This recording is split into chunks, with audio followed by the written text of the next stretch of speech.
د مهترلام بابا مزار چې د لغمان ولایت مرکز په مهترلام کې د ښار لویدیځې څنډې ته په 100 کیلومترۍ کې پروت دی، شنو ونو پوښلی دی. یاد مزار چې په 400 هجري قمري کال د سلطان محمود غزنوي په امر جوړه شوې د لغمان ولایت له تاریخي آبداتو څخه شمیرل کیږي چې د یاد ولایت د اوسیدونکو ترڅنګ ګڼو افغانانو ته مذهبي ارزښت لري. د یاد مزار یو تن ملنګ محمد رفیق د مهترلام بابا مزار په اړه په خپلو خبرو کې یادونه کوي چې دلته خلک د کال په خاصو ورځو کې ډیر راځي. دلته خو جمعې ورځ باندې دی، جمعې لمونځ هم کېږي او هر ځای نه خلک هم ډېر راځي. هفتې ورځ بیا ښځې ډېرې راځي او خبره دا ده دلته هر وخت کې خلک ډېر راځي، خو دا نوي کال او حمل او اخترو کې نو بیخي خلک ډېر راځي.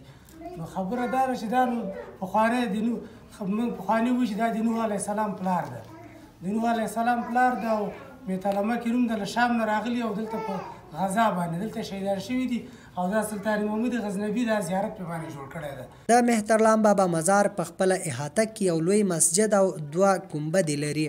د دې ترڅنګ پراخه مساحت یې د سیلانیانو د تفریح زمینه برابره کړې ده.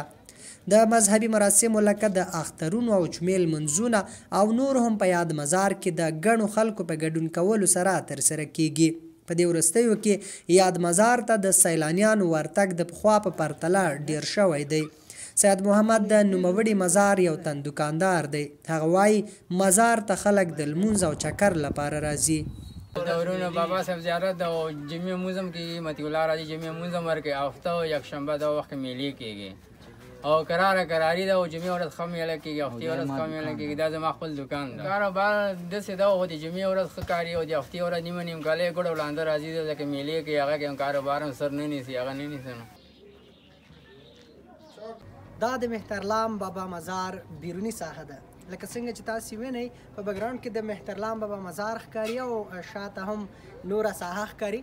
دغه ساحه البته دغه مزار چې دی د لغمانیانو لپاره د عقیدوي او مذهبي ارزښتونو ترڅنګ یو د عبادت لپاره او همدارنګه د تفریح لپاره یوه ښه زمینه برابره شوې ده. نو په دغه ساحه کې لغمانیان راځي، د دې ترڅنګ د نورو ولایتونو خلک هم راځي او په دې ساحه کې د خپل عبادت کوي او د هغه ترڅنګ خپل میله وخت او چکر وهي.